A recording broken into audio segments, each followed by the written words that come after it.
یەکەم ئەرچی سەرشانی هەموو هاونیشتمانی کوردستانە کە پارێزگاری تەواو لە ژینگەی کوردستان بکەن وەک ئەرکێکی ئاینی و نیشتمانی، چونکە لە چوارچێوەی فەرمانی خوداییدا خۆی دەبینێتەوە کە دەفەرمێت ولا تبغي الفساد في الأرض إن الله لا يحب المفسدين، وهروها دەفەرمێت ولا تفسد في الأرض بعد إصلاحها، کە هەموو فەساد و جێرە شێوێنی و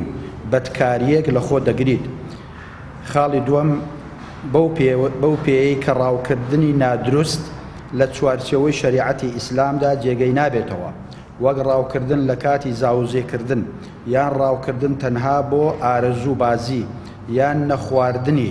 یان ڕاوکردنی پەلەور و جانلەبەری ناوازە، بەگشتی ڕاوکردنی بێمۆڵەتی فەرمی کە یاسا ئاماژەی بۆ کردووە. تێکڕای ئەمانە دەبنەهۆی تێکدانی ژینگەی کوردستان کە بێگومان کوردستان بەدار و درخت و پەلەوڕ و گیانلەبەر و ئاو و هەواوە ڕازاوەتەوە. سێم